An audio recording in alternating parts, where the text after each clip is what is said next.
Hello, friends, fiends, and fellow YouTubers, and welcome to episode 675 of the Daily Comic and Collectible.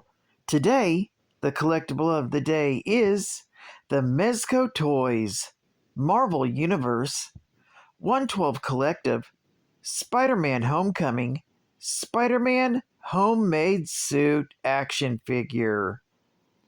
Distracted by the thoughts of proving himself to be more than just your friendly neighborhood Spider-Man, Peter Parker navigates his newfound identity, all while trying to maintain the life of an average high school student.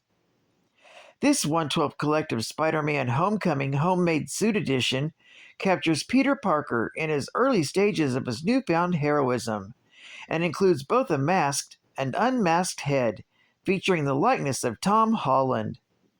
The web-slinger is outfitted in a bodysuit, a hooded vest with functioning drawstrings, and spider insignia, as well as web shooters affixed to both wrists.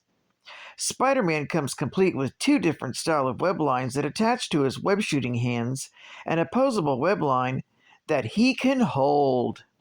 This 1/12 Collective Spider-Man figure features ultra articulation, with a body consisting of over 30 points of advanced articulation. This 6-inch scale Mezco Spider-Man, in his homemade suit, features authentic material clothing, featuring the hooded vest, a bodysuit, knee-high socks, and even his sneakers. This Spider-Man figure features a premium design, with hand-painted authentic detailing and intricate deco. This figure also features two unique head sculpts, one masked and one unmasked. The boxed accessories include not only the fully clothed Peter Parker in his homemade Spidey costume, he also comes with his two head sculpts, but also includes his 7 interchangeable hands, including fists, posing, holding, and web shooting hands. Also included are 2 assorted firing webline effects and 1 posable webline effect, a 112 Collective display base with logo, adjustable display post, and 1/112 Collective magnetic display clip to pose Spidey anywhere metal from your fridge to your desk. Comes in a collector's friendly window display box with slipcover, and was released in 2019 by Mezco Toyz. Now, the comic of the day is Spider-Man Classics, Volume 1, Issue Number 4, with a cover date of July 1993, though this is a reprint from The Amazing Spider-Man, Volume 1, Issue Number 3, with a cover date of July 1963, with story by Stan Lee and Steve Ditko, art by Steve Ditko, and this cover is by Ron Lim, which is a homage to the original by Steve Ditko. This story is titled Spider-Man vs. Dr. Octopus. The story opens with Spider-Man catching Charlie and his 2 pals robbing a warehouse, surprising them with his spider signal light. He quickly overcomes them and webs them up for the police. Meanwhile, atomic scientist Otto Octavius, known to his colleagues as Dr. Octopus, because of the unique set of 4 remote-controlled arms he invented for handling radioactive material, is hard at work at the U.S. Atomic Research Center. Suddenly, his experiment goes awry. In the ensuing explosion, Otto Octavius's mechanical arms fuse to his body, and the excess radiation alters his brain. When he awakens at Bliss Private Hospital, he discovers that he can make his mechanical arms move by thought alone, just as if they were his real arms. With his brain still unbalanced, Dr. Octopus forcibly takes over the hospital as his first criminal act. It's not long before J. Jonah Jameson employs young Peter Parker to go out and get the scoop on what happened to Dr. Octopus, and the teenager sets out to the hospital, which has closed admissions to all civilians, but he does so as Spider-Man. He climbs up the wall and listens in to the conversation Doc Ock is having with his hostages. The mad scientist is threatening them to get him equipment which he can carry on his research with. Spider-Man then bursts in to rescue them, and the octopus-like tentacles of the Mad Doctor reach out to grab him. Octopus easily snaps the webbing that Spider-Man casts at him with his strong pincer claws, and he holds Spidey up like a rag doll, slapping him as if he were a defenseless child, and tosses him out the window in defeat. Spider-Man wonders if he's really met his match. Later, Dr. Octopus returns to the U.S. Atomic Research Center and takes over its computer, soon gaining possession of the greatest source of atomic power in the nation. He sets up barricades so nobody can get in, and thus he is able to carry on his experiments in the plant without interference.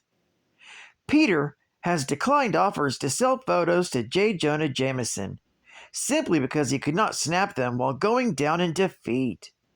Meanwhile, at school, Peter Parker is dispirited following his defeat. He also hears that the government asked the Fantastic Four to retake the laboratory from Dr. Octopus, but they declined because of other commitments. The Human Torch, unable to use his flame because of a virus, nevertheless appears at Midtown High School to address the student body.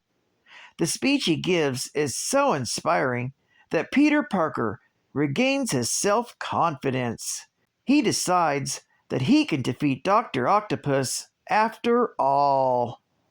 Later that night, Spider-Man uses his web-spun slingshot to propel himself onto the plant's rooftop. There, he catches the eye of Dr. Octopus, who tries to attack him with self-defense mechanisms spread around the plant. The clever teenager, though, evades all the traps and heads onto the chemical lab, where he concocts a special solution that he ties to a rope. In their next face-off, he uses the acidic solution to fuse together two of Doc Ock's pincer arms. But Dr. Octopus merely employs them as a battering club against Spidey. In close-quarter combat, it appears the prehensile arms seem to be winning the day by pulling Spider-Man into a tightly bound grip. However, the closer Spider-Man comes to the Doctor, the more able he is to land a solid hook to his chin. In doing so, he knocks him out, and the battle is over. He ties Dr. Octopus up with some webbing, leaving him for the patrol to find, and alerts them with his Spidey signal. Later, Spider-Man finds the location of the Human Torch, who is busy getting a physical at the doctor's office, and he tells him that he doesn't need to go out and capture Doc Ock, as he's already safely in custody. He also thanks the Torch for being an inspiration to him, which confuses the fiery superhero. This story is continued in Spider-Man Classics, issue number 5. Geek Fact: the original issue is considered a key issue, featuring the first appearance of Dr. Octopus. It's also his first cover appearance and his origin story. It's also the debut of Spider's Web fan letters. And it's the first appearance of Spidey's Spider Signal. Bonus Geek Fact: this first battle between Doc Ock and Spidey, and Doc Ock's origin, is expanded upon in Spider-Man Unlimited, issue number 3, from 1993, and issue number 18, from 1997, and in Spider-Man Dr. Octopus, Out of Reach, issue number 1, and issue number 3, both from 2004. State-of-the-art gaming. The first CD-ROM game in a cartridge. Flashback. The Quest for Identity. Now in 12 megs. Whoa! Flashback!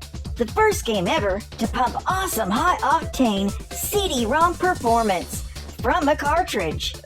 The action screams along at 24 frames per second, just like movie animation. And after each level, the game moves along with animated sequences that are straight out of Hollywood. Excellent! The plot?